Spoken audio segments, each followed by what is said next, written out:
안녕하세요. CNG TV의 조영식입니다.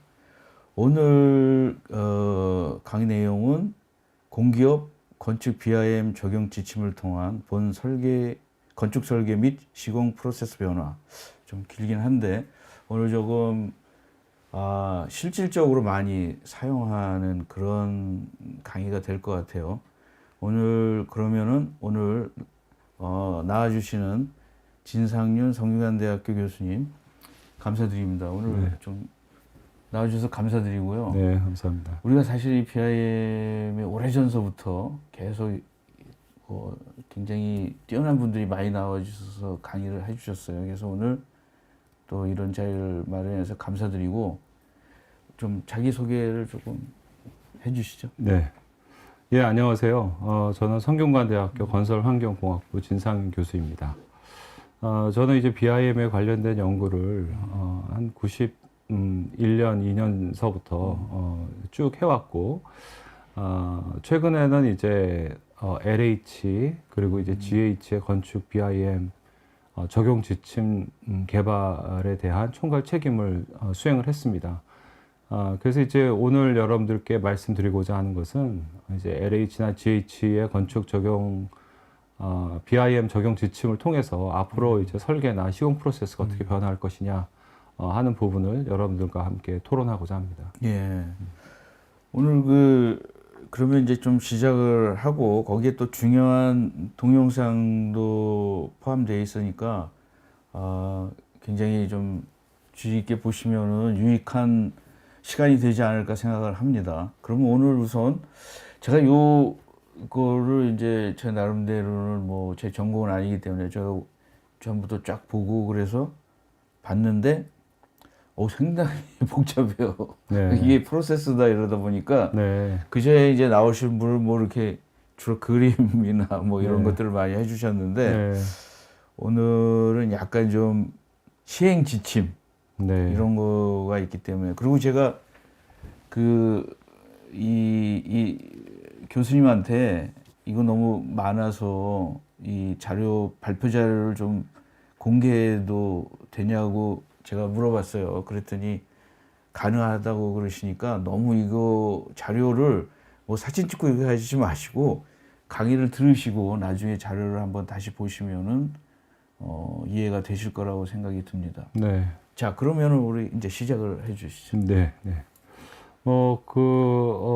오래전서부터 이제 국토교통부가 이제 우리 건설 산업의 스마트화를 위해서 이제 많은 노력을 기울여 왔습니다.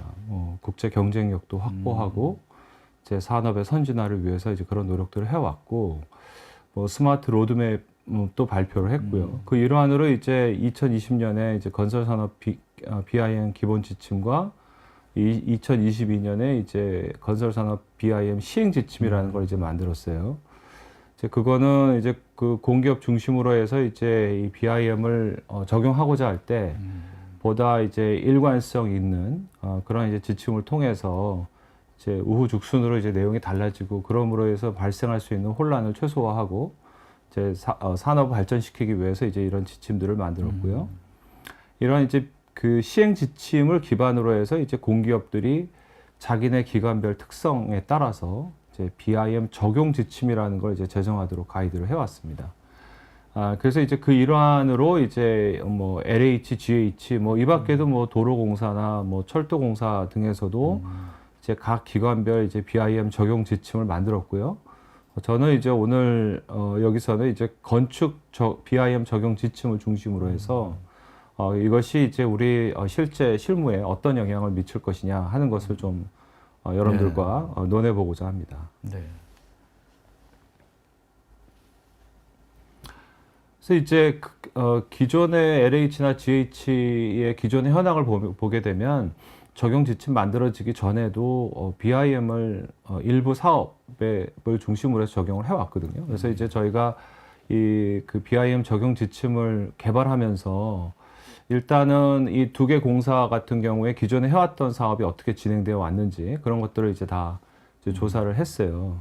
한국토지주택공사 같은 경우는 이제 우리가 2020년에서 23년까지 적용된 31개 지구에 대해서 이제 그 조사를 했고, 그 이후에 이제 요즘에는 24년에는 신규 발주 5개, 25년에는 8개에서 9개 정도 등 이제 이 LH는 1,000억 이상의 그 사업이 너무 많기 때문에 전면적인 적용은 아직은 좀 무리다 해서 이제 일부 제한된 사업을 중심으로 해서 BIM을 실시 설계 단계에서부터 지금 현재 적용을 하고 있고요.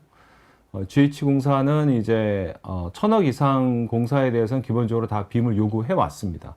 그러니까 해왔고, 근데 요번에 이제 적용된 제정된 BIM 지침으로 해서 이제 광명 학원지구라는 곳에 이제 민간 참여 사업에 실제 이제 적용을 해서 모니터링을 하고 있고요. 그건 이제 지침이 제대로 작동하는지를 확인하기 위한 목적이고, 현상 설계 공모 빔 적용도 바로 지난 주말 금요일에 또 새롭게 이제 공고가 났습니다. 그래서 이거는 공모 단계에서부터 이제 BIM을 적용하는 부분이다 이렇게 보시면 되겠고, 좀 추후에 다시 한번 말씀드리도록 하겠습니다.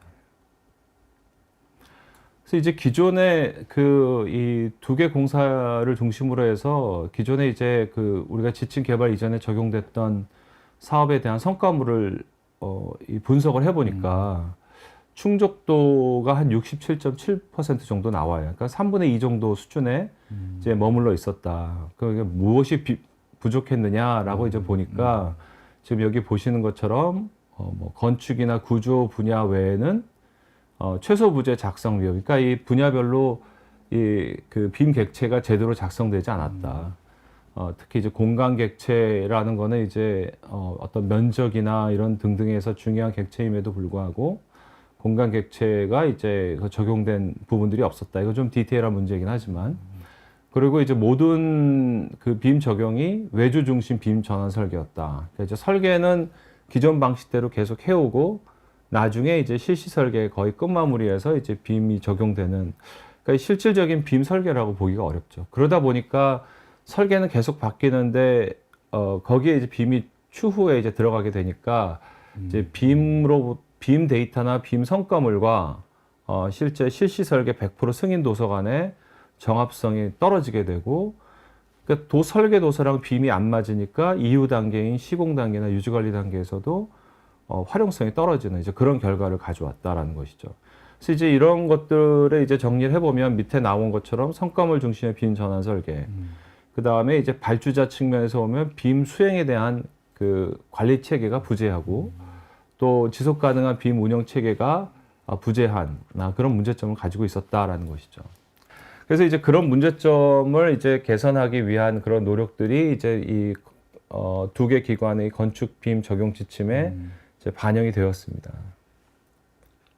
그래서 이제 그 적용 지침들의 핵심 포인트를 보게 되면 이제 첫 번째가 실질적인 빔 프로세스를 유도하겠다라는 겁니다. 그러니까 이 설계 다 끝나고 나서 전환 설계하는 것이 아니라 설계 시작할 때부터 또는 이제 공모 단계에서부터 빔을 활용하게 해서 그다음에 설계에 바로 착수하면서부터 빔을 활용하고 그런 이제 빔 설계 프로세스를 유도하겠다. 그래서 이제 그런 선도적인 빔 설계 프로세스를 만들고 이거를 이제 전파해서 산업 발전이나 선진화에도 기여할 수 있도록 하겠다라는 부분들이 있는 것이고요.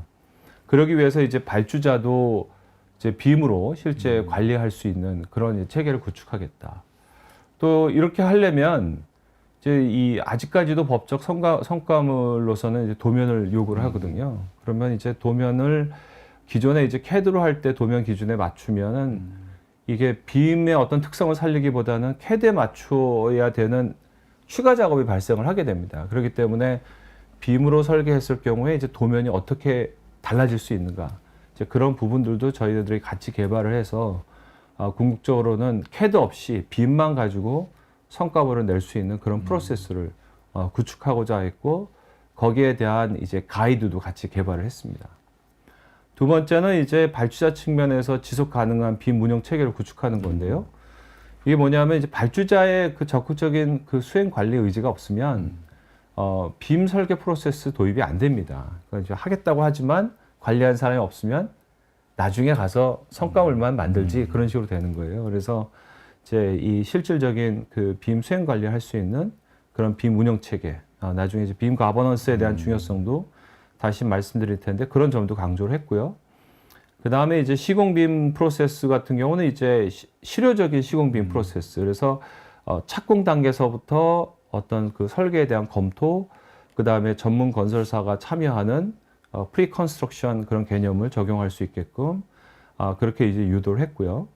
또 하나는 이제 우리나라 같은 경우 시공 단계에서부터 이제 이 감독 권한 대행이라고 해서 건설 사업 관리자들이 참여를 합니다. 이제 기존에는 건설 사업 관리자의 책임과 역할에 빔에 대한 정의가 없었거든요. 근데 이제 이 지침을 이번 기회를 통해서 건설 사업 관리자가 갖춰야 되는 그 빔에 관련된 책임과 역할을 정의하고 그러한 내용이 이제 반영이 되었고요. 또 이제 유지 관리 단계를 고려한 준공빔 확보를 통해서 이제 예를 들면 영구 임대라든지 임대적인 측면에서는 이 공사들이 이제 공기업들이 이제 계속해서 관리를 해야 되는 부분이 있기 때문에 그런 관리를 위해서 이제 준공빔을 확보할 수 있는 그런 부분들이 이제 지침에 반영이 되었습니다. 우리나라의 어떤 수준이 그 전 세계적으로 보면은 뭐 어느 정도 되나요? 우리나라도 뭐 거의 선진국에 가깝다, 선진국과 똑같다, 뭐 아니면 주위에 일본이나 뭐 이런 데에 비하면 어떻습니까? 뭐 우리가 이제 산업적인 측면에서는 굉장히 낙후되어 있는 부분들이고 그러다 보니까 이제 아직도 CAD나 2D를 중심으로 설계를 하다 보니까 설계 정보가 굉장히 미흡하고 그런 문제점들이 시공 단계에서 드러나게 되고 그래서 이제 산업적으로는 굉장히 낙후되어 있습니다. 저는 뭐 수준으로 따지면 절반 정도 수준이지 않을까. 특히 이제 설계 엔지니어링 쪽이 더 낙후된 부분들이고요. 시공 쪽은 그보다 조금 난데 뭐 거기도 이제 보면은 아직까지도 이제 어떤 특정한 사업을 중심으로 해서 적용이 되고 있고 오히려 학계에서는 이제 빔에 관련된 연구가 많이 수행되고 있는데 산업적인 측면이 많이 뒤져 있는 상태입니다. 어떻게 이런 지금처럼 이 정부 입장에서는 어떻습니까? 이걸 빨리 정부에서는 이제 스마트화 요즘에 이제 그 글로벌 건설 산업의 대세인 뭐 예를 들면 탈현장화 뭐 탈현장화 프리페버 하려면 설계 정보가 정확해야 되거든요. 설계 정보가 정확하기 위해서 우리가 외국 같은 경우는 아예 설계 단계에서부터 빔을 활용하고 뭐 여기 오늘 언급되지 않았지만 뭐 디자인 for manufacture and assembly라고 해서 생산과 제작 그리고 시공을 염두에 둔 설계 프로세스 이런 것들이 이제 더 이제 개념이 나오면서 빔이 더 활성화되고 있는데 우리는 아직 그 부분이 이제 제대로 정착되지 못하고 있는 부분입니다. 물론 이제 조금씩 나아지고는 있지만 우리가 이제 기대한 바에 비해서 굉장히 속도가 아직까지 매우 느립니다. 근데 제가 이쪽 분야에 대해서 잘 몰라서 그러는데 우리나라가 뭐 그 중동이나 이런 데 건축도 하고 뭐 이렇게 높은 뭐 빌딩 같은 거 이런 것들을 많이 공사하는데 그런 대기업은 이걸 잘하고 있는데 중소기업에서 아직 부족하다는 겁니까? 아니면 우리나라 전체적으로 좀 궁금해요. 우리나라 이제 설계사무소 쪽에서는 해외 사업을 하고 있는 케이스가 굉장히 드물죠. 오히려 토목보다도 국제 경쟁력은 건축 설계는 사실 더 떨어지고 있는 부분이고요. 좀 요새는 뭐 K 뭐 이런 거 해가지고 많이 나가잖아요. 그래서 그거 좀 부족하네요. 특성화 어떤 몇몇 프로젝트 뭐 카타르 내셔널 뮤지엄이라든지 뭐 몇몇 프로젝트 같은 경우에는 이제 국내 기업이 시공을 하면서 BIM 뭐 적용을 했고 뭐 거기서 상당히 많은 비용과 시간을 투자를 뭐 한 케이스들도 있습니다. 근데 이제 우리가 외국 나가서 그런 거 할 때는 발주자가 만들어 놓은 지침과 그다음에 계약 조건에 따라서 이제 하다 보니까 거기 맞춰서 하는데 우리는 그동안에 사실은 그런 어떤 지침의 내용도 불명확하고 빔을 사용하라는데 아무도 관리를 안 하고 그러니까 이제 국내에서는 더 해외랑은 또 다른 양상을 보이지 않았나 그런 생각도 듭니다. 예, 알겠습니다. 또 설명 좀 해주시죠. 예, 여기는 이제 동영상을 좀 보여드릴 텐데요. 이제 뭐 LH가 추구한 설계빔 프로세스 해서 이제 이 공동주택에 빔을 적용할 때 어떤 식으로 빔을 적용할 수 있고 또 어떻게 발주자와 커뮤니케이션 할 수 있을 것이냐 하는 거에 대한 비전을 이제 동영상으로 나타낸 겁니다. 근데 이거는 비전이라고 해서 이제 가상이 아니라 실제 빔 설계를 수행하는 건축 설계 사무소가 같이 참여를 해서 이제 만든 그런 이제 과정이기 때문에 현실적으로 지금 당장에도 적용 가능한 그런 프로세스를 보여주고 있다. 그렇게 염두에 두시고 보시면 되겠습니다. 네.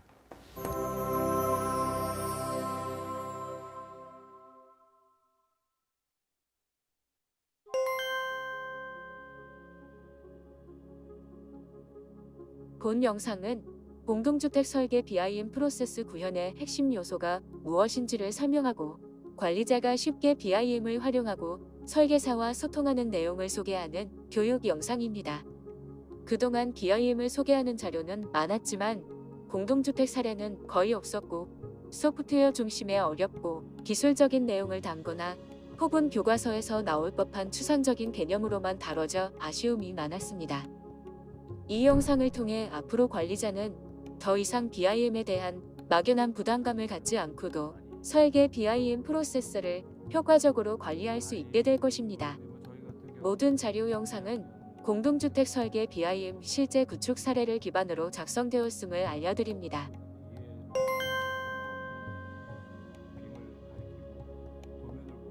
BIM은 정보를 가진 객체를 구축하는 프로그램입니다.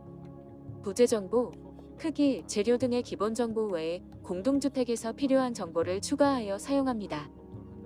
단위 세대 모델링의 경우 필요한 중심선을 그리드로 떼우고 벽과 바닥을 모델링한 후 창호나 문을 배치합니다. 예를 들어 면적의 전용 면적, 공용 면적, 발코니 면적 등의 정보를 입력하며 원하는 정보를 구분해서 얻고 관리할 수 있습니다.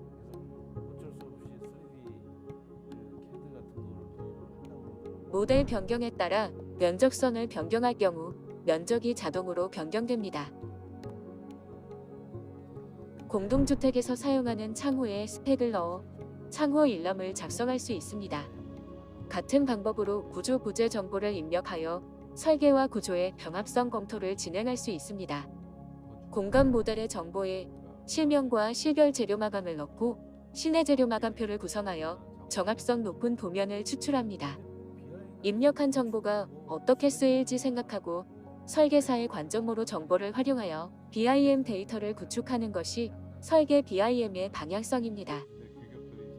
공동주택의 경우 반복되는 객체가 많아 프로그램 성능이 저하될 수도 있습니다. 그래서 공동주택은 효율적인 파일 관리 계획이 필수적입니다. 대지, 지하, 단위 세대, 주동 모델과 도면 파일을 분할하여 작업한 후 통합 파일에 링크하는 방식을 통해 1-2천 세대 이상의 단지형 공동주택도 충분히 운영 가능하다는 것을 확인하였습니다. 예시 화면의 파일 체계는 크게 지하층, 대지, 주동, 단위 세대 4가지로 구분하여 파일을 분리하여 관리하며 도면 작성을 위하여 도면 파일에 각 모델링 파일을 링크합니다.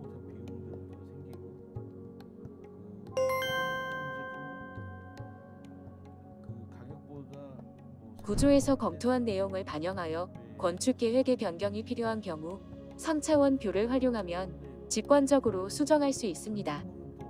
예를 들어 외부 진입 계단의 유효 높이 검토 또는 지하 주차장 경사로의 유효 높이 검토를 3차원 뷰로 구조 전문가와 협의하고 계획을 수정할 수 있습니다.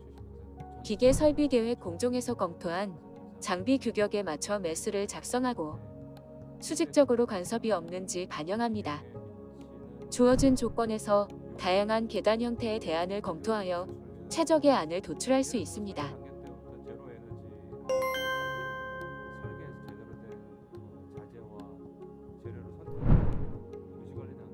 모델을 완성해가며 동시에 이루어지는 것이 도면화 작업입니다. 도면 생성의 기본적인 원칙은 모델에서 원하는 평면 단면 3D뷰를 설정하여 도면 시트에 배치하고 치수와 주석 정보를 생성하여 완성합니다. 치수와 주석 정보는 모델과 연계되어 있습니다.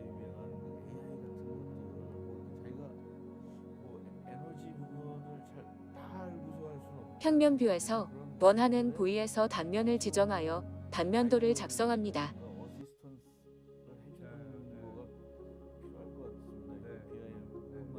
그러니까 뭐 그렇게 지금 말씀하신 것처럼 부분적으로는 이미 많이 활용되고 있고요.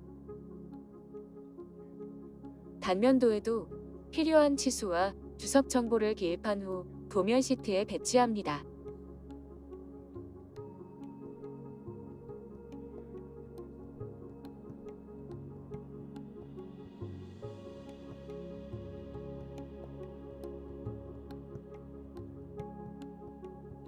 이와 같은 반복 작업은 향후 도면 생성 자동화를 통해 작성 시간을 대폭 줄이고 휴먼 에러를 감소시킬 것으로 예상됩니다. 3차원 뷰를 도면에 활용함으로써 기존 2D 기반 설계보다 훨씬 높은 이해도로 공간에 대한 정보를 전달할 수 있으며 모델 기반으로 추출된 도면은 정합성이 향상됩니다. 예를 들어 창원 모델의 위치나 크기를 수정하면 모델이 포함된 평면, 윗면, 단면이 변경되고 창호 일람표도 연계되어 변경됩니다.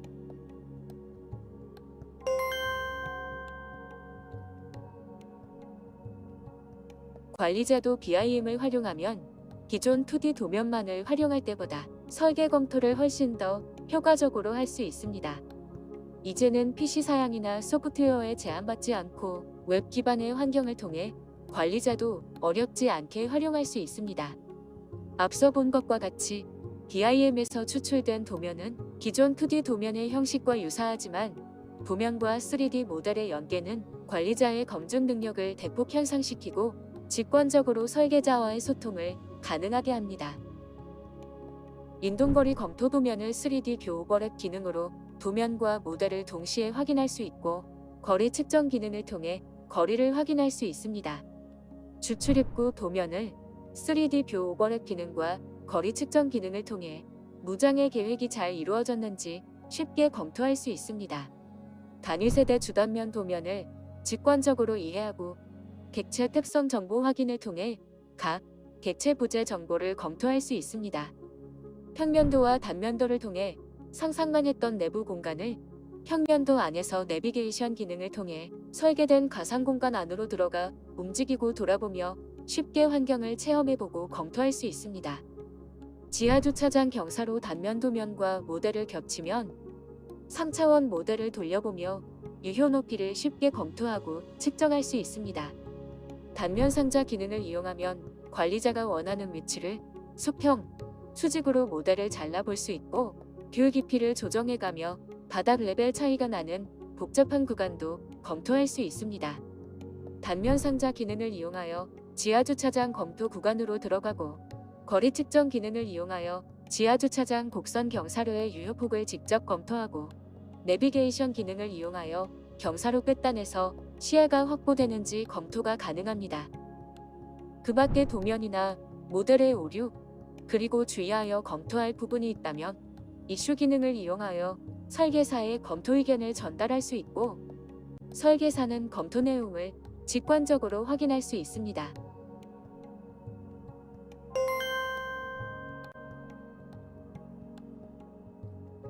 공동주택 설계 BIM은 시공간을 초월하여 설계 전 공정에서 설계자와 관리자의 통합적인 소통을 가능하게 할 것입니다. 설계자의 비생산적인 시간은 최소화되고 설계에 집중할 수 있는 시간이 더 확보됨에 따라 최적의 설계안을 도출할 수 있고 관리자는 직관적이고 실질적인 검토와 의사소통이 가능하게 될 것입니다. 이렇게 BIM은 어느 특정인이 아닌 프로젝트에 참여하는 모든 당사자들에게 혜택을 줄 수 있는 도구이자 프로세스입니다. 감사합니다.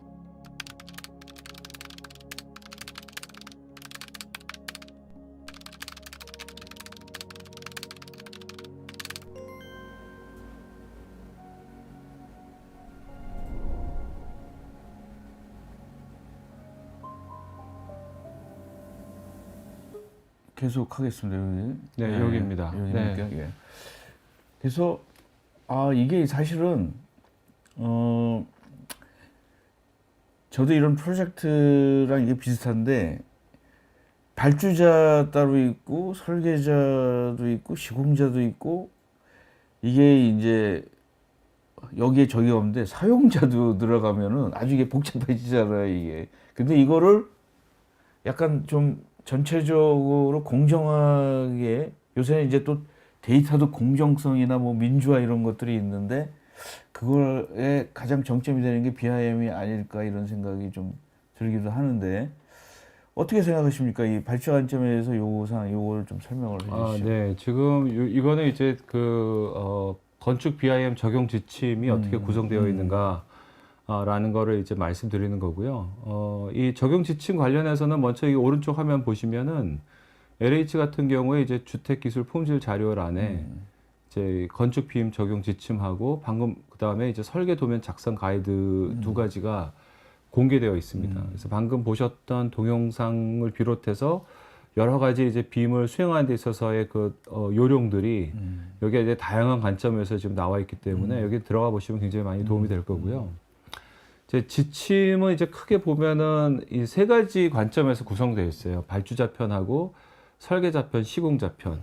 그래서 이제 발주자편은 발주자가 이제 이 사업 착수 전서부터 이 사업에 BIM을 적용을 해야 되겠다. 그러면 어떤 발주 방식으로 발주를 낼 거냐.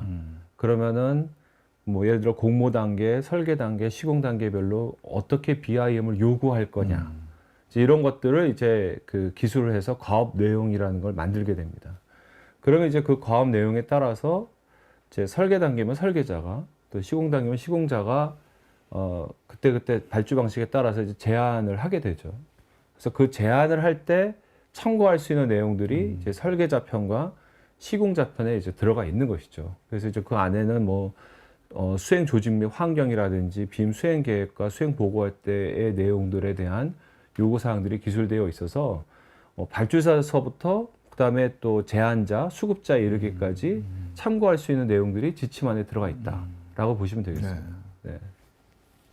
알겠습니다. 그래서 이거는 이제 발주자 같은 경우에도 이제 보면은 방금 말씀드린 것처럼 착수 전 준비, 사업 공고, 제안 평가 및 선정, 사업 수행 및 관리, 성과품 관리, 사업 평가에 이르기까지 전반적인 과정을 이렇게 명시를 하고 있고 이 과정에 의해서 이제 이 과업 내용이 도출되고 수행 관리가 이루어지게 되어 있다. 양 기관 다 동일한 절차를 가지고 있다. 이렇게 보시면 되겠습니다. 그래서 요거는 이제 그 다양한 이 발주 방식별로 BIM에 대한 요구 사항들이 있는 거예요. 뭐 설계 공모도 있고 아니면 이제 턴키 발주 같은 경우에는 이제 설계랑 시공을 다 묶어서 하기 때문에 그런 경우 또 어떻게 내는지 또 기본 설계나 실시 설계 기술 제안 같은 경우는 또 어떻게 하는지 설계 시공 분리 발주일 때는 어떻게 하는지 또 이제 건설 사업 관리자를 선정할 때는 BIM을 어떤 관점에서 평가하는지 그런 내용들이 이제 기술돼 있어서 발주자들이 여기서 발췌해서 과업 내용을 만들 수 있게끔 이제 그렇게 지침에 되어 있다 보시면 되겠습니다. 그래서 이제 현상 설계 공모 단계 요구 사항을 이제 좀 예를 들어 보도록 할게요. 이거는 이제 기존에 이제 현상 설계의 과거에는 공모 단계에서부터 BIM을 적용하는 거를 업계에서 좀 반대를 해왔습니다. 왜냐하면은 우리 BIM 사용할 줄 모르는데 그럼 사업에 참여하지 못하지 않느냐. 근데 지금은 이 모든 사업이 바로 현상 설계 공모 단계에 BIM을 적용하는 게 아니라 우리가 이제 BIM을 적용을 해야 되는데 일단 BIM을 수행할 줄 아는 수행 가능한 업체가 들어와야 될 거 아니에요. 그래서 이제 지금은 시범적으로 현상 설계 공모 단계가 이제 GH 같은 경우는 지난주에 이제 고양 창릉 그쪽 지구에 대해서 이제 기본 설계 공모가 나갔는데 현상 설계 공모 단계부터 이제 BIM을 요구하도록 요구를 하고 있죠. 그래서 그 의도는 이제 BIM을 수행할 수 있는 업체가 이제 들어와서 그 업체를 통해서 설계 BIM 프로세스를 전파함으로써 이제 건축 산업의 발전을 좀 유도하겠다 그런 의미도 들어가 있다라고 보시면 되겠고요. 여기 지금 보시는 것처럼 여기 지금 이런 이미지들이 다 BIM에서 노출된 것들입니다. 현상 설계 공모 단계에서부터도 BIM을 통해서 충분히 현상 설계 공모에서 요구하는 사항을 수행할 수 있다라는 것이 이제 들어가 있는 것이고요. 이제 이 평가 방안을 보게 되면은 현상 설계 공모 단계는 아무래도 상세 수준 디테일한 설계안이 나올 수는 없겠죠. 그렇기 때문에 낮은 상세 수준에서 이 설계를 하도록 하고 그 다음에 대신 이제 제출물, 설계 도면이나 설계 설명서 등등에는 빔을 활용해서, 그러니까 즉 빔에서 3차원 모델과 정보를 구축하고 거기서 추출된 이미지를 가지고 이제 설계 설명서를 만들게끔 네. 그렇게 요구를 하고 있고요. 그런 실제로 그렇게 했는지를 이제 제출물 검토를 통해서 확인하겠다. 그래서 이제 만약에 그렇게 하지 않으면은 이제 그런 부분들을 이제 제대로 수행하지 않았다라는 거를 이제 검토 의견을 붙여서 이제 심사위원회에게 이제 보고하거나 아니면은 이제 이 중대 검토 사항이나 이제 법규 위반 사항 같은 경우도 빔을 통해서 이제 검토하겠다. 예를 들어 세대 수가 맞는지, 주차 대수가 이 최소한의 주차 대수 이상을 지켰는지, 뭐 이런 등등의 이제 중요한 법규 사항을 이제 빔 데이터를 통해서 검토하고 그게 맞지 않으면 이제 실격 처리시키겠다. 이런 부분들까지도 같이 들어가 있다라고 보시면 되겠습니다. 설계하는 입장에서는 자기가 이렇게 관리받는다라는 초기에 이제 다 그게 다 오픈이 된다고 생각해서 싫어할 수도 있겠네요, 이게. 근데 뭐 그럴 수도 있겠지만 그보다 사실은 더 정확하게 요구 사항에 맞춰서 제대로 설계한 사람 입장에서는 이게 부담스럽지 않을 거예요. 그쵸, 사실은 예, 정확하니까. 그리고 이제 이 빔에 대한 요구 사항이 지금 과한 수준이 아니라 빔을 수행할 수 있는 정도의 능력을 가지고 있으면 충분히 할 수 있는 부분을 중심으로 해서 요구 사항을 도출한 거거든요. 그럼 이제 그 전에는 저런 자료가 빔을 사용하지 않으면은 도면을 옛날에 이제 2D를 보고 머릿속으로 상상해서 이렇게 그려서 옛날엔 제출을 한 건가요? 저런 그렇죠. 것들이? 2D로 이제 그리고 그 다음에 이제 소위 화장한다라고 그러죠. 이렇게 실제 설계하면 더 이쁘게 보이려고 뭐 이렇게 터치도 하고 좀 이제 왜냐하면 이제 디자인상으로 이제 그 임프레션을 주는 게 더 중요하다 보니까. 근데 이제 이제는 그런 이제 어떤 포스트 프로세싱을 할 수 있다 할지라도 일단 기본적으로는 빔으로 데이터를 구축해야 되고 실제 우리가 정량적으로 빔 데이터를 확인을 하겠다라는 부분이기 때문에 이제 이 발주자 요구 사항에 맞춰서 이제 이 제대로 했는지를 이제 판단하기가 훨씬 더 용이해지고 설계자 입장에서도 자기 스스로가 빔 데이터를 통해서 계속 확인하면서 설계를 할 수 있기 때문에 이거는 그렇게 크게 부담되지는 않는 부분이다라고 생각을 합니다.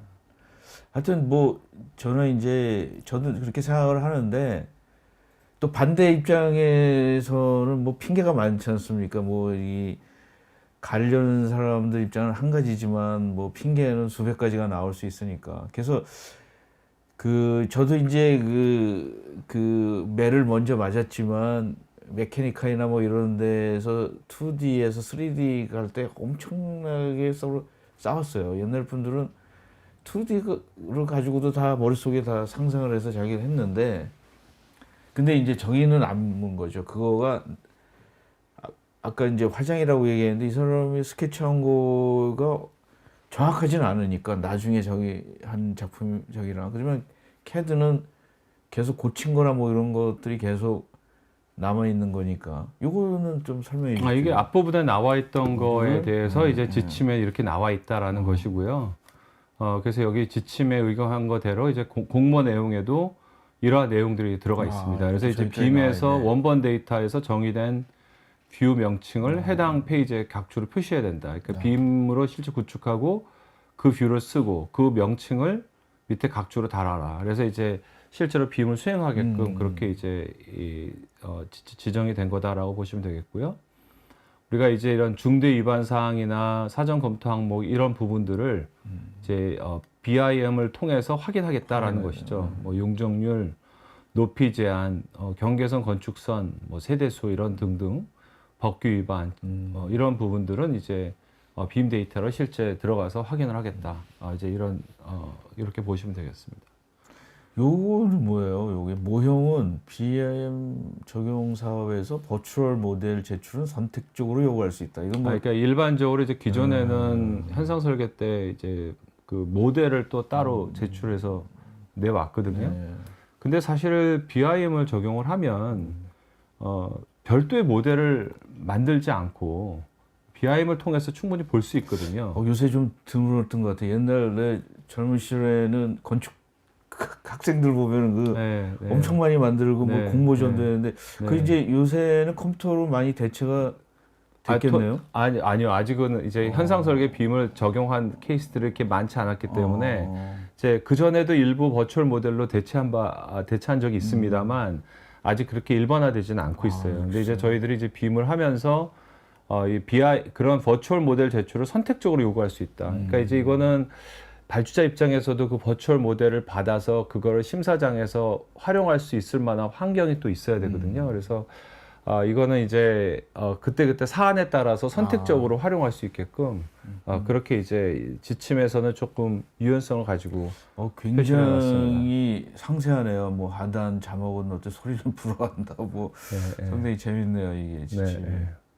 자, 또 이거 이거는 이제 방금 전에는 현상 설계 공모였다면 이번에는 이제 턴키나 기술 제한 사업 이런 부분들인데 여기서는 이제 특징이 이 어떤 설계에 대한 제한뿐만 아니라 설계 수행에 대한 계획, 시공 수행에 대한 계획 이런 것들이 다 같이 평가를 받아요. 그렇기 때문에 이제 수행 계획에 있어서 어떤 그 BIM을 수행하는 거에 대한 계획을 이제 평가하고 그것이 이제 일부 점수에 반영이 되어 있다라는 것을 말씀드리고요. 또 하나는 이제 현상 설계 공모처럼 제안서 설계 도면을 작성하는 데 있어서 BIM을 활용하지 않으면 제 건당 0.2점씩 해서 최대 10점까지 감점하겠다. 10점이면은 좀 큰 점수입니다. 그래서 이제 BIM을 사용하지 않으면 안 되게끔 그렇게 이제 유도하는 부분이다라고 보시면 되겠습니다. 그러니까 이제 기존하고 다른 점은 기존에 이런 부분들이 없었거든요. 그러니까 되면 BIM을 써라라고 하다 보니까 잘 안 돼. 된 다음에 한참 있다가 끝마무리해서 BIM을 쓰고 마는 형태였거든요. 근데 이제 우리는 추구하는 바는 처음서부터 빔으로 설계하고 빔으로 수행 관리하겠다. 그러려면은 아예 준비된 사람이 일단은 들어와라. 라는 의미를 가지고 있는 것이죠. 그래서 이제 이것이 업계에 던져주는 메시지는 이제 그동안에 해왔던 빔 전환 설계가 아니라 실제 실무자에 의한 실질적인 빔 수행 체계를 이제 갖춰야 될 때가 왔다. 그렇게 생각을 하셔야 될 것 같습니다. 한층 강화가 됐네요. 네. 그 다음에는 이제 또 많은 분들이 이제 고민을 하는 빔 대가 방안에 대한 부분입니다. 그래서 이제 대가도 그냥 빔을 쓰니까 대가를 주는 게 아니라 실제 이제 설계 빔 프로세스 구축을 위한 어떤 컨설팅 비용을 지원하는 취지에서의 어떤 대가를 생각하고 있고요. 근데 이거는 이제 LH랑 GH는 약간 좀 다른 관점을 가지고 있어요. LH는 이미 공기업에서 발주하는 사업 대가가 민간 사업에 비해서 많다. 그렇기 때문에 이 빔을 하는 거에 대한 추가 비용을 내줄 수가 없다라고 이제 위 경영진에서 이제 그렇게 결정을 했고, GH는 이제 사업별로 담당자가 이제 반영할 수 있게끔 그렇게 이제 유도리를 가지고 있습니다. 근데 이게 이 비용은 이제 컨설팅 비용이기 때문에 이 뭐 외주 업체를 선정해서 이 운영할 수 있을 만큼의 비용은 아니고 컨설턴트를 고용을 해서 자기들이 빔 수행하는 데 있어서 기술적인 어려움을 이제 도움받을 수 있는 그 정도의 수준이다 이렇게 보시면 되겠습니다. 네. 예, 또 이제 아까 잠깐 말씀드렸지만 이제 이 감독 권한대 건설 사업 관리자를 선정하는 데 있어서도 이제 제안서에서의 어떤 빔에 관련된 내용이 추가됐고요. 그 다음에 이제 빔 수행하는 부분에서 이제 빔 수행에 대한 그 요구 사항 그리고 이제 투입 인력에 대한 요구 사항 등이 추가가 된 것이 이제 특징입니다. 그래서 상주 1인, 비상주 1인 해서 이제 BIM을 지원할 수 있는 인력이 배치되어야 한다라는 점도 추가된 것이 이제 특징입니다. 그리고 이제 제가 이제 그 실제 공기업에서 빔을 적용하면서 이제 실제 실무자들도 만나고 그동안에 적용되어 왔던 사업들을 보면서 이제 가장 중요한 부분이 이제 빔 가버넌스구나. 이제 이 가버넌스라는 거는 이제 빔을 운영하고 관리할 수 있는 그런 조직과 인프라 이런 걸 이제 통칭하는 말이다. 이렇게 좀 보시면 되겠고요. 특히 이제 이 공기업 같은 경우는 경영진이 주기적으로 좀 변하지 않습니까? 예, 예. 그 이제 임기도 있고 하다 보니까 근데 이제 그런 경영진 변화에도 영향받지 않는 그런 이제 어떤 지속 가능한 그런 빈 가버넌스 체제를 갖추는 것이 중요하다. 그리고 이제 공기업 같은 경우는 이제 실무 담당자들이 보통 2년을 임기로 해서 이제 이 전환이 되는데 이런 부분들 이제 초기에서는 2년 임기가 굉장히 짧거든요. 그래서 이제 빔을 담당하는 사람은 뭔가 이제 최소 4년 정도는 담당을 해야 제대로 이해도 하고 적용하는 그런 부분이 있기 때문에 이제 저희가 양 기관에다가 이제 그런 부분들을 제안을 해왔고 예. 일부 이제 그것이 받아들여졌고 또 이제 승진 인센티브 그 다음에 이제 BIM을 적용하면은 실무자 입장에서는 어떤 시행착오가 생기는 거에 대한 심적 부담이 되게 커요. 그래서 이제 그런 시행착오가 발생했을 때 그것이 본인의 어떤 규칙으로 가지 않고 이런 시행착오 충분히 있을 수 있다라는 점도 인정을 해주고 그런 이제 그런 부담을 없앨 수 있는 그런 이제 정책이 필요하다. 라는 것이고 그 다음에 이제 뭐 나머지는 읽어보시면 되겠고 뭐 선순환 개선형 빔 수행 체계를 구축해서 이제 지침을 적용하고 또 개선해야 될 부분들이 도출이 되면은 그런 부분들을 개선하고 이러한 내용들이 또 축적된 내용들을 바탕으로 해서 이제 관련자들을 교육시키고 훈련시킬 수 있는 그런 체제를 갖췄을 때 이 BIM 도입이 성공적으로 이루어질 것이다. 그래서 이제 이런 부분들을 특히 요즘에는 많이 강조를 하고 있습니다. 일부 뭐 설계사무소조차도 저는 동일한 개념이 적용돼야 된다라고 보고 있습니다. 그래서 거기에 대한 이제 체계를 말씀드렸던 것이고요. 그래서 LH나 GH 모두 이제 이 그 전담 부서가 이제 사업 수행을 지원하고 이제 실제 설계 감독이나 시공 감독 부서는 별도로 있지만 이들을 이제 지원할 수 있는 체계, 그 다음에 어떤 정보 인프라를 통해서 그런 내용들이 이제 수행 보고나 빔에 관련된 그런 성과물이나 이런 것들이 축적되고 다시 공유되고 활용될 수 있는 그런 환경 구축 이런 부분들이 필요하다. 그리고 이제 그런 부분들이 이제 지침 안에 명시되어 있다라고 보시면 되겠습니다. 적용 지침 설계자편과 이제 시공자편은 실제 어떤 제안자들이 또는 수급자들이 이제 참고할 내용으로 이제 구성되어 있고요. 보시는 것처럼 뭐 수행 환경이나 빔 데이터 작성에 대해서 이제 최소한의 요구 사항을 명시했기 때문에 이제 그 내용들을 바탕으로 해서 예를 들면 이제 이런 부분들을 이제 설계 단계 때 활용할 수 있다라고 명시를 하고 있지만 이거는 이제 사업 특성에 따라서 약간씩 가감이 있을 수 있거든요. 그래서 이제 그런 부분들은 이제 감독관과 협의하에 이제 그 활용 분야를 선정을 해서 적용을 하게끔 하고 있고, 그다음에 이제 어느 정도 상세하게 빔을 구축해야 될 것이냐 하는 거에 대한 가이드라인도 이런 지침 안에 명시가 되어 있습니다. 이거는 이제 기존에 우리가 CAD로 해왔던 도면과 빔 도면의 차이점을 보여주고 있는 겁니다. 그래서 이제 우리가 이런 식으로 자꾸 이제 그 케이스도 보여주고 가이드라인을 제시함으로 해서 이 기존의 어떤 CAD일 때의 어떤 도면의 형태를 굳이 따르지 않고 빔의 특성을 살린 그런 이제 새로운 형태의 도면을 만들 수 있다는 걸 보여주고 있고, 이게 같은 부분인데 이게 주출입구에 대한 부분인데 지금 이렇게 2D로 보시면 좀 복잡하고 이해가 잘 안 가잖아요. 근데 이렇게 3D 아이소메트릭으로 보면 훨씬 더 어떻게 구성되어 있는지도 이해도 쉽고 관련된 정보들도 이렇게 태깅이 되기 때문에 추출해서 태깅이 되기 때문에 이제 파악이 훨씬 더 용이한 그런 부분들을 이제 보여주고 있습니다. 뭐 마찬가지로 주차장에 대한 부분인데 기존에는 CAD 도면 다 2D로 이렇게 보여줬다면 이렇게 이제 램프 부분도 이제 3D로 보여줘서 설계에 대한 이해도도 훨씬 더 높일 수 있던 그런 부분들을 이제 가이드로 제시를 하고 있고요.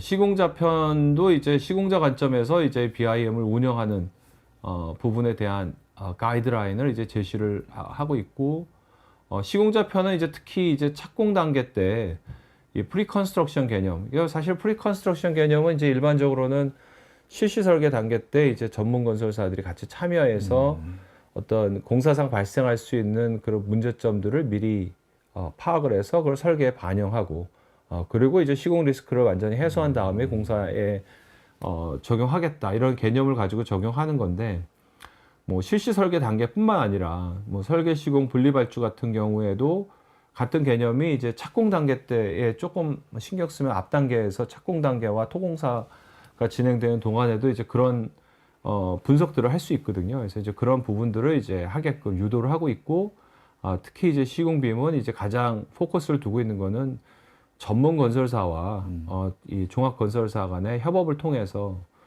시공상 문제점을 조기 파악하고 해결하는데 빔을 활용할 수 있도록 해라라는 데 가장 큰 주안점을 두고 있다라는 것이죠. 그래서 이제 이런 실제 이런 협업을 통해서 문제를 해결하는 그런 부분들을 이제 가이드로 제시를 하고 있고요.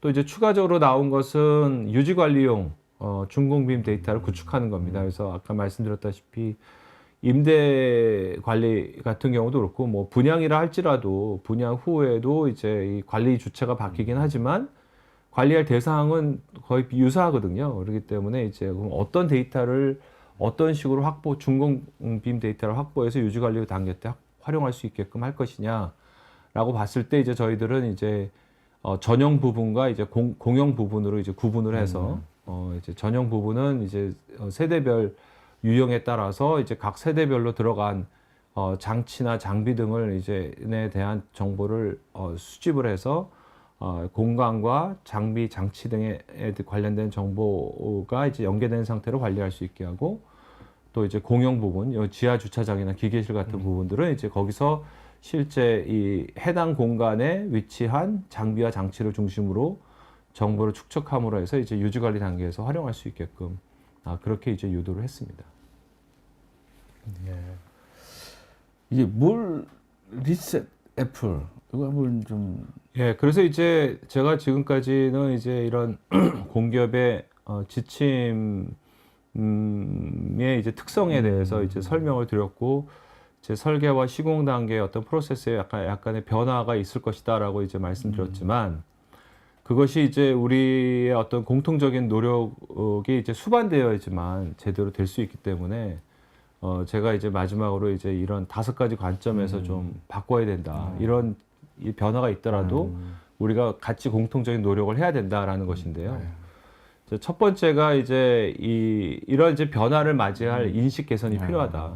이제 그동안에 보면은 많은 분들이 필요는 한데 어떤 도입에 대한 거부감, 뭐 이제 그런 배움에 대한 어려움에 이제 두려움 이런 걸로 인해서 이 빔을 자꾸 이렇게 주저하시는 부분들이 있었는데 이제는 그러기에는 좀 늦었다. 이제 우리가 이제 실제로 인식을 개선해서 실무자에 의한 빔 프로세스로 가야 될 것이고, 이를 위해서는 이제 아까도 강조했지만 이제 강력한 빔 가버넌스 체계를 이제 기업 차원, 산업 차원에서 이제 갖추는 것이 필요하다.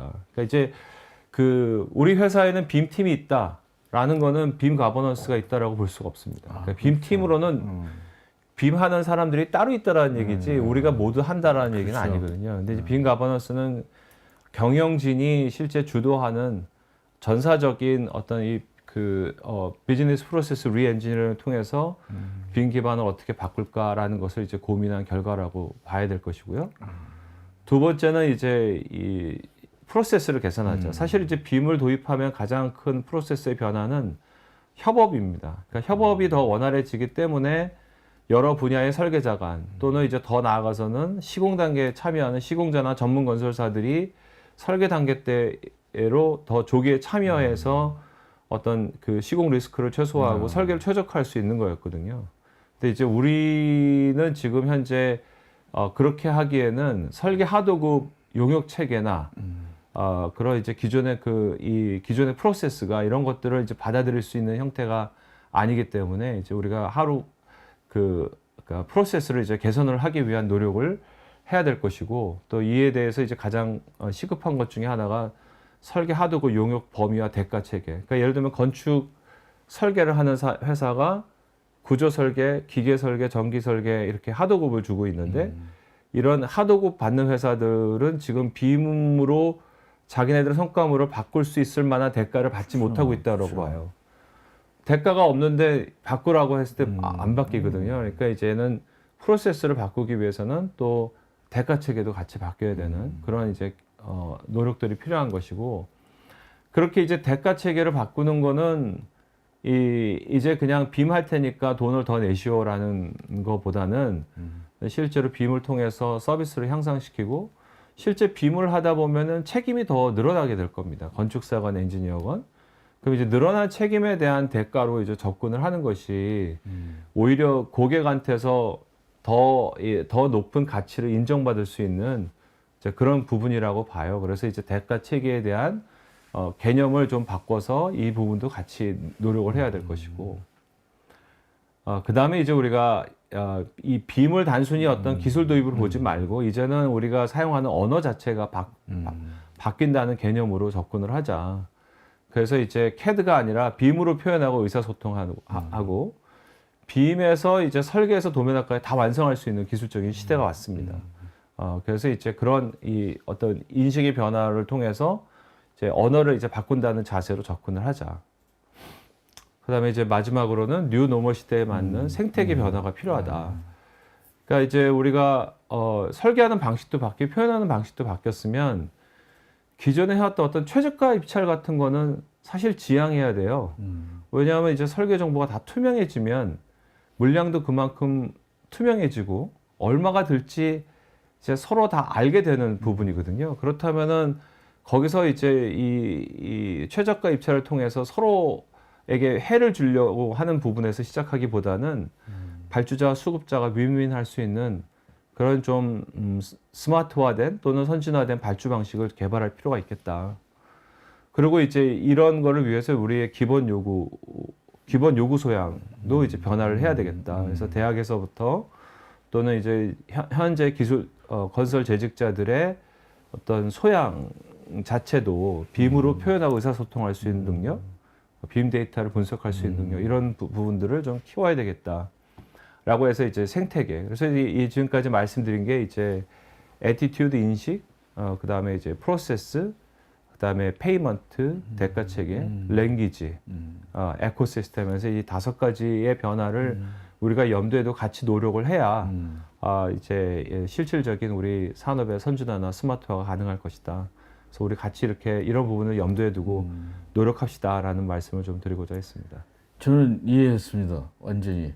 근데 어떻게 보면은 빔이 약간 자기가 희생자가 된 것 같아요. 그 밑에 커다란 걸 변화시키는데 빔이 그냥 앞에 약간 얼굴마담을 놔서 막 빔적인데 그 밑에가 더 큰 거잖아요. 그 밑에 BIM 자체는 소프트웨어에 불과한데 그 밑에 근데 BIM 으로 소프트웨어 하나가 우리가 소프트웨어 자체도 이제 빔이라는 프로세스를 지원해주는 부분이 있지만 그것이 기존에 해왔던 어떤 CAD의 역할과는 상당히 달라진 다르죠. 거죠. 상당히 달라진 거죠. 나는 이 제품 개발이나 설계할 때 보면은 이제 CAD는 3D CAD로 변했어요. 근데 요 BIM은 내가 볼 때는 CAD, 3D CAD 플러스 볼트.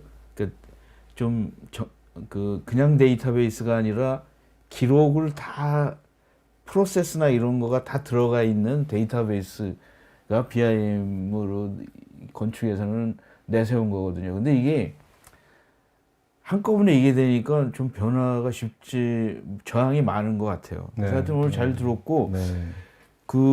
여기 들으시는 분이, 강의도 저기인데 질문이 나름대로 개인적인 질문들이 좀 많은 것 같아가지고, 질문을 빨리 받아야 될 것 같아요. 질문이 보면은,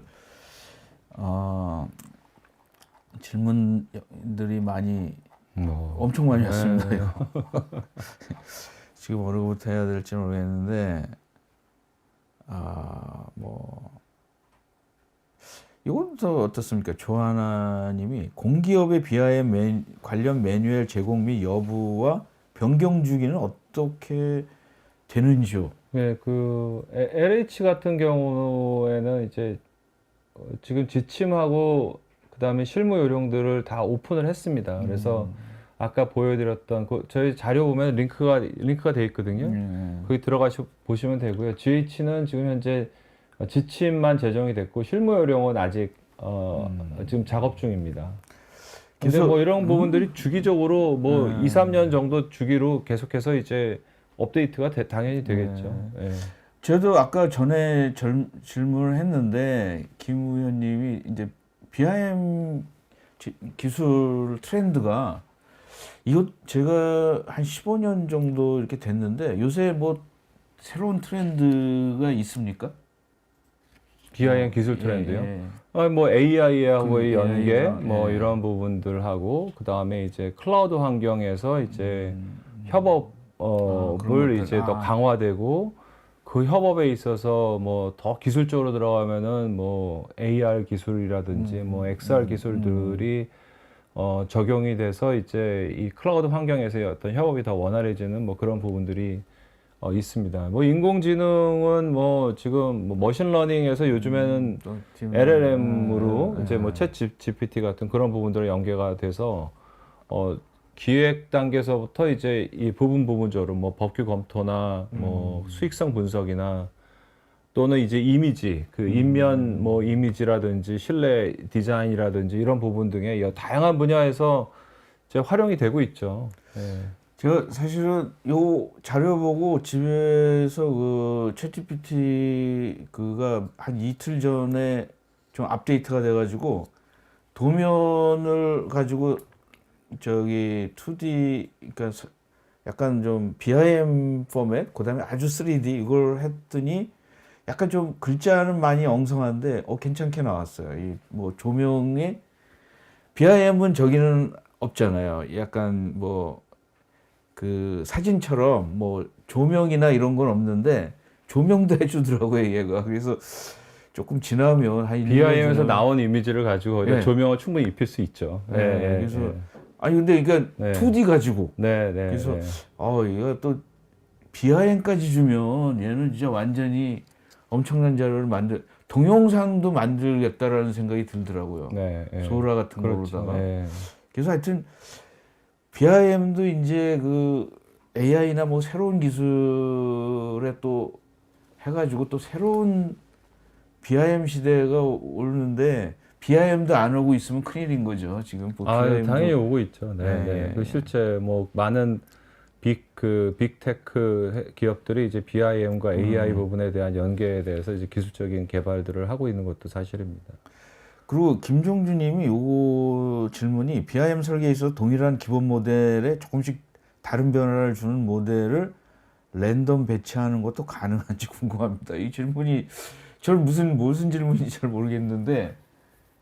그러니까 기존에 기본 모델을 하나 만들어 놓고 뭐 이렇게 바꿨을 때 저렇게 바꿨을 때 어떤 형태를 주느냐라는 부분일 텐데 뭐 디지털은 뭐 제가 당연하죠. 뭐 그 제대로 제가 이해한 거라면 네. 당연히 부분 이거 랜덤 배치하는 거는 이제 AI를 통해서 연계해서 뭐 다양한 배치 안들을 만들어내는 것도 가능하냐 이제 뭐 그런 부분인 것 같은데요.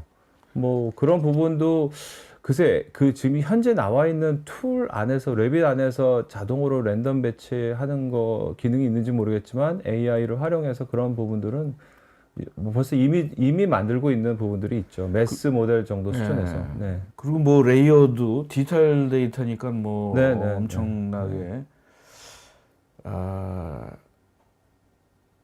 이건 좀 뭐 얘기를 했는데 또 다시 한번 여현동님이 공기업 BIM 적용 지침에 따라서 기존 2D 기반 설계 프로세스에서 3D BIM 기반으로 전환될 때 설계사 및 엔지니어 업체 변화과 도전에 직면하게 되나요? 뭐 이거 네. 굉장히 좀 그렇죠. 일반적인 변화와 도전이 있죠. 사실은 이제 건축사 사무소가 기존의 2D 기반 설계라는 거는 뭐 일부 초기 단계 때 뭐 스케치업으로 개념 설계하다가 그 다음에는 결국 CAD에서 2D 기반으로 설계를 하는 부분들이 있었다면 이제는 빔으로 처음서부터 이 설계 초기 단계에서부터 설계를 하라는 거니까 실제 실무하시는 분들 입장에서는 패러다임이 바뀌는 것이죠. 근데 이제 처음 약간 어려운 점이 있으시겠지만 그 어려움의 그 산을 넘게 되면 그 다음에는 뭐 해외 같은 경우 보면은 이미 우리는 빔으로만 하고 CAD는 이미 다 버렸다. 그렇게 다들 이야기를 하고 실제 그렇게 함으로 해서 어떤 여러 가지 이제 효율적인 측면들 또 생산성 향상적인 측면들 뭐 많은 부분들을 이제 얘기를 하고 있거든요. 그렇기 때문에 여러분들도 그런 어려운 점이 있겠지만 당연히 그만큼 도전해야 될 가치는 있는 부분이다 생각을 하시면 될 것 같습니다. 이원규님이 교수님께서 인공지능 기반의 건축 설계 자동화 기술 개발에 참여하시고 계신 걸로 알고 있습니다. 잘 아시는 분인 것 같아요. BIM과 AI 결합을 할 때 앞으로 설계 및 시공 프로세스에서 가장 혁신적인 변화는 어떤 부분이 일어날 거로 보십니까? 이거는 약간 좀 노하우인데 이거까지 하시면은 그러니까 AI가 적용되지 못하는 부분은 없어요. 근데 우리가 이제 설계 빔으로 데이터를 만들면 우리가 이제 기존의 연구적인 측면에서 보면 이 빔에서 데이터를 추출해 가지고 프롬프트 엔지니어링, 그러니까 챗 GPT 같은 것들이 쉽게 이해할 수 있게끔 데이터를 다시 정리하는 작업들을 했거든요. 그래서 그걸 가지고 뭐 법규 검토도 하고 뭐 여러 가지 뭐 환경적인 부분, 견적, 그 다음에 뭐 초기 설계 디자인, 뭐 저 같은 경우는 도면화에 대한 부분 등등 이 많은 연구팀들이 많은 연구를 해왔는데 요즘에는 이 인공지능의 발전이 이 빔에서 따로 데이터를 추출하지 않고도 빔 이미지만 보고 이게 어떤 데이터구나를 인지하기 시작을 했어요. 그래서 저도 이제 최근에 그걸 보고 이게 또 새로운 변화를 가져오겠구나라고 이제 생각을 하는데 그러니까 이제 다양한 분야에서 우리가 빔은 빔대로 구축하면서 우리가 구축한 빔을 여러 가지 관점에서 평가하고 다시 점검하고 검증할 수 있는 툴로서 AI가 굉장히 효율적으로 활용될 수 있을 것이다. 있다 이렇게 봅니다. 저는 약간 기술이 이게 이제 수학이나 이런 것처럼 어느 정도 이렇게 차이가 나면 못 따라가잖아요. 근데 이제 그 AI든 앞으로 올 거의 디지털 기술의 파운데이션이 BIM인 것 같아요. 그게 그거가 이거를 놓치면은 다음에 따라가기가 무지하게 힘든 상황이 오거든요. 이게 예를 들어서 컴퓨터의 기본 지식이 없으면은 인터넷에 문제가 되고 인터넷을 잘 못하면 나중에 클라우드나 뭐 이런 쪽에서 못 따라가는 것처럼 그래서 저는 조그만 기업이나 모든 기업들이 이거 뭐 왜 이걸 해? 나 뭐 돈 요새 힘든데 근데 미니멈으로다가 약간 좀 따라가야지만 그 다음 단계를 갈 수 있지 않을까 이런 생각을 하는데 빔이라는 형태가 그 안에 부재 정보가 있고 형상이 있고 그다음에 속성 정보가 있잖아요. 어떻게 보면 이게 굉장히 인공지능이 설계 정보를 제대로 이해하고 우리를 도와줄 수 있는 굉장히 최적화된 형태거든요. 도면은 한번 해석을 해야 되는 거잖아요. 해석 과정에는 오류가 있을 수 있는데 이거는 그 도면보다 훨씬 더 정확한 데이터를 갖고 있기 때문에 이런 부분들이 이제 효율적으로 활용될 수 있고 또 이걸 만드는 과정에서도 AI가 사람의 어떤 노고를 줄이는데도 상당 부분 이제 기여를 하게 될 겁니다. 제가 한 질문이 너무 많아가지고 질문이 한 5, 60개 이상이 되는 것 같은데 제가 뭐 이런 질문 예창호님께서는 BIM을 통해서 BCF를 사용하던데 국내에 사용되는 관련 소프트웨어 있을까요? 우리나라 소프트웨어는 모르겠고 나비스웍스나 뭐 레빗이나 뭐 저게 빔 콜라보레이션 포맷인데 뭔가 이제 어떤 이슈거리가 있을 때 거기에 대한 이슈 검토 사항들하고 그 빔에 대한 이미지를 캡처해서 그거를 공유할 수 있는 그 포맷이 BCF 포맷인데 저거는 일반적으로 이제 빔 소프트웨어들이 지원을 합니다. 그래서 이제 그런 데이터가 있을 때 그걸 읽어드려서 그 부분을 이제 볼 수 있게끔 하고요. 뭐 대표적으로 나비스웍스라든지 레빗이라든지 아키캐드 이런 것들 다 하는데 국내에서 사용하는 관련 소프트웨어 국내에서 레빗이나 아키캐드, 나비스웍스 사용하니까요. 근데 국산 제품은 글쎄 그건 모르겠는데 BCF 파일을 이용하는 거 자체가 기술적으로 어려운 부분은 아니에요. 저도 이제 왜 요걸 하냐면 마지막 제가 질문이 좀 우리 BIM 한국 BIM이나 뭐 이런 데서 한국의 소프트웨어나 이런 거에 대한 토양을 좀 해줄 수 있지는 않을까. 왜냐하면은 그 캐드나 이런 거 나중에 하려고 그러니까 조선 이런 것도 다 외산을 쓰니까 굉장히 그 나중에는 문제가 되게 많더라고요. 그래서 좀 그쪽으로다가 우리나라도 조금 소프트웨어적으로, 왜냐하면 BIM 다음에 이제 프로덕트, 그 뭐 교수님은 뭐 여러 가지 소식을 들으니까 이 소식도 들었을 거예요. 무슨 요새 전기차라든가 뭐 이런 거는 또 소프트웨어 중심이 되다 보니까 나중에 또 BIM 넥스트는 소프트웨어 중심 건축 뭐 이렇게도 나오지 않을까. 왜냐하면은 건축물 자체가 나중에 소프트웨어로 뭐 자동으로 관리해주고 이러는 시대가 올 수도 있으니까 AI 쪽에. 그래서 좀 소프트웨어 쪽이나 뭐 그 기본적으로 커널이 안 된다 그러면은 뭐 AI 쪽이라도 건축 소프트웨어 쪽에 좀 발전 쪽 방향은 좀 어떻게 생각하십니까? 그 국산 예, 국산. 그 국내산 소프트웨어들도 몇 군데가 있죠.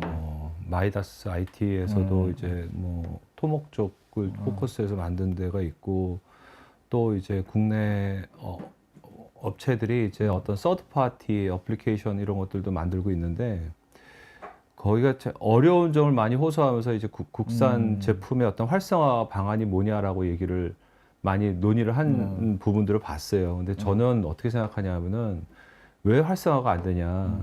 시장이 너무 작다. 그럼 시장이 왜 작냐? 우리는 실무자들이 안 쓰고 외주업체가 쓰잖아요. 그럼 외주업체는 사실은 한 10개, 20개 업체가 외주업체들이 실제 사용자예요. 건설산업 실무자들 100만 건설 재직자는 쓰는 사람이 별로 없어요. 이 100만이 써야 시장이 커질 거 아니에요. 네. 그래서 저는 자꾸 그 시장 커지는 것 자체도 활성화하려면 외주 중심에서 실무자 중심의 빔 프로세스, 이것이 산업에 정착이 되어야 그러면 시장이 커지니까 그러면은 이제 그 개발했을 때 구매를 하게 되고, 그 매출이 올라가면 그 매출한 걸 가지고 또 투자해서 또 추가 개발해가지고 버전업이 되고 하지 않겠습니까? 우리는 지금 너무 이 실제 사용하는 사용자 그룹이 너무 적은 거예요. 우리나라 자체 시장을 갖기에는. 그러면은 BIM이 굉장히 활성화하면은 외주 이런 거가 줄 수 있을까요? 외주도 제가 외주하는 업체 사장님들한테 제가 이런 얘기를 합니다. 지금은 이게 레드오션이 돼서 사람 투입한 투입 인력 중심으로 돈을 받는 거예요. 외주업체가 모델링 대신해주고. 그건 부가가치가 별로 없잖아요. 이들이 할 거는 이들도 이제 경험을 많이 쌓았기 때문에 기술력이 있거든요. 그러니까 예를 들어서 공동주택의 빔을 우리 해보려고 하는데 어떻게 하면 좋겠느냐. 그러면 어떤 서버 구축에서부터 데이터 관리, 그 다음에 어떤 식으로 틀을 잡아서 진행해야 되는지 그거를 컨설팅 해주고, 그런 컨설팅을 가지고 이 매출을 올리고 사업을 하는 것이 기존의 빔 외주업체도 훨씬 더 부가가치를 높일 수 있는 길이다. 그러니까 외주업체도 부가가치를 높이고, 그 다음에 산업도 실무자 중심으로 가면서 우리 산업도 더 발전하게 되고, 빔 시장도 그래서 커지고, 그럼 국산 제품도 더 팔리게 되겠고, 그런 선순환이 진행될 수 있겠죠. 제가 그 일본 같은 데 가니까 한국 사람들 중에 그 CAD, 3D CAD로 해서 일본 회사에 취직하는 사람들이 꽤 있는데, 우리나라 사람들 중에 이 BIM을 해서 일본이나 뭐 다른 데 취직할 수 있지 않나요? 할 수 있죠. 네. 그래서 할 수 있습니다. 저는 왜 다른 것들은 이렇게 해외 진출이 되는데 왜 건축이나 빔으로 해외 진출한 회사들 있어요? 약간 있는 걸로 알고 있습니다. 토목 쪽에 아니 개인도 군데. 뭐 개인은 제가 일일이 개인까지야 제가 근데 생각보다 못하지만, 사실은 BIM이 모든 설계자가 CAD나 BIM을 할 필요는 없거든요. 왜냐하면 BIM 전문가가 훨씬 잘하거든요. 저 홍콩 쪽에서 그렇게 해서 홍콩 부분에 나가서 일하시는 분들도 봤고, 싱가포르, 뭐 근데 여자분들이 그 미국, 진짜 뭐 캐드 같은 등등. 걸 맡기면 훨씬 잘하더라고요. 그러니까 엔지니어들이 왜 캐드에만 하면 한다고 했는데 외국은 캐드 하는 사람 따로 있고 엔지니어는 아이디어나 계산이나 이런 거를 주로 하고 이거는 이제 근데 건축도 그렇게 적용할 수 있지 않나요?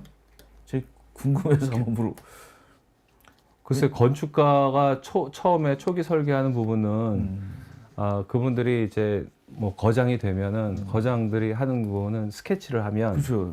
그 밑에 있는 그 팀에 그렇죠. 있는 네. 아키텍트가 네. 하지만 그 사람들도 아키텍트거든요. 그 사람들이 이제 빔으로 그걸 구축하게 되고 구축한 여러 가지 대안을 가지고 이 안을 좁혀가면서 구체화하는 과정을 거치게 되거든요. 아니 근데 이제 아주 웬만한 건 그 툴이 랭게지니까 하는데 디테일하고 뭐 이런 거는 그 엔지니어가 비싼 사람이 그걸 다 디테일까지 할 이유는 없는 거잖아요. 그 디테일한 거는 어떤 거는 전문 건설사가 하는 것도 있고 제작사가 하는 것들도 있고 뭐 우리가 이제 하게 되는 디테일 정도는 CC 설계에서 하는 상세 수준 정도 그 정도까지는 우리가 하게 되는 걸 거고 그 다음에 이제 그래서 그게 제작도면은 이제 다른 이게 좀 피라미드 형태로 돼 있으면은 왜냐면은 그 비싼 사람한테 그 일일이 그 랩이 들어가서 일일이 막 작업하고 밤새 이런 걸 시키는 거는 웨이스트가 아닐까 저는. 항공기도 이게 처음에 이렇게 커다란 설계하는 사람이 있고 코딩도 마찬가지고 그 밑에 또 그 중간 저기가 있고 근데 우리는 그래서 난 처음에 와서 좀 놀란 게 모든 엔지니어들이 캐드를 배워가지고 그걸 할 이유는 없다고 생각하거든요. BIM도 좀 그렇지 않을까 이런 생각을 해봅니다. 이게. 왜냐하면 그거는 아주 잘하시는 분들한테 맡기고 파워포인트나 이런 것처럼 어느 정도 그걸 알아는 해야 되겠지만 디테일하게 그걸 다 그래서 무슨 말씀인지는 알겠는데 그런 조직 구성에 있어서는 그래서 그게 뭐 되는 부분도 있고 좀 어려운 부분도 있고 그렇지 않을까요? 저는 좀 이제 이게 벌써 한 2008년이나 9년서부터 BIM 여기 방송을 하면서 소개를 했는데 처음에 생각보다 한 5, 6년 안에는 모두 다 그냥 적용될 줄 알았는데 이제 생각보다 늘어지니까 지금 이게. 방금 하신 말씀은 그런 부분으로 또 얘기가 될 것 같아요. 빔의 역할을 보게 되면은 빔 코디네이터나 매니저의 역할이 있고 그다음에 또 빔 애널리스트에 대한 역할이 있습니다. 그리고 이제 맨 하단에는 빔 디자이너 또는 모델러. 그래서 이제 말씀하신 것처럼 디테일한 모델을 구축하고 뭐 하는 사람들이 있는가 하면 구축된 걸 가지고 분석하는 사람, 그 다음에 전체적인 거를 기획하고 관리하는 사람, 이제 그런 역할들이 있으니까 그 역할에 따라서 분류를 하겠죠.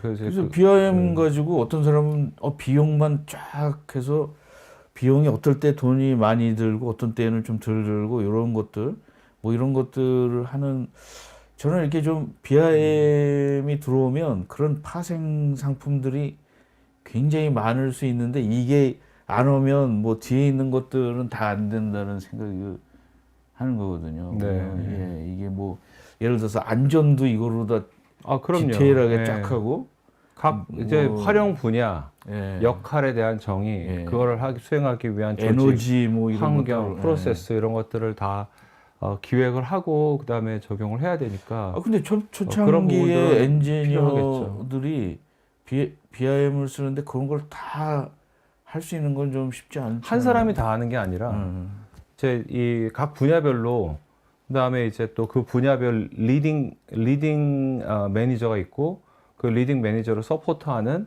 또 이제 실제 그 모델러나 뭐 이런 사람들이 있으니까 그것이 이제 조직 구성과 프로세스 계획을 통해서 이루어지는 부분이다 이렇게 보시면 될 것 같습니다. 그러면 지금 외주 하시는 분들 중에 또 왜 그런 전문가를 불러다가 하는 건가요? 외주하는 분들은 이제 주로 이제 건축과 구조 분야를 담당하는 분, 그거만. 기계를 담당하는 분. 그러면 이제 그분들도 그 밑에 또 이제 여러 명을 데리고서 이제 작업을 하게 되죠. 그래서 이제 뭐 말씀하신 것처럼 어떤 그분들이 내리는 그 지시에 따라서 뭐 디테일한 부분들을 하고 윗사람이 검토하고 만들어지면 그걸 가지고 실무자한테 보여줘서 지금은 이제 이 분석과 어떤 의사결정이 이루어진다면 근데 이제 실무자에 의한 거라는 거는 이제 우리가 구조나 기계 이런 쪽에 설계사무소에 이제 하도급 설계를 주지 않습니까? 그들이 이제 성과물을 일단 빔으로 가져온다라는 점하고 또 달라지는 것은 향후에 그 설계 프로세스가 이분들이 같이 협업 환경에서 같이 이 설계를 수행할 수 있는 그런 형태로 프로세스가 바뀔 수 있다라는 것들도 같이 포함하고 있다. 계속 여기도 이제 빔 그 뭐 컨퍼런스 같은 것들 하지 않습니까?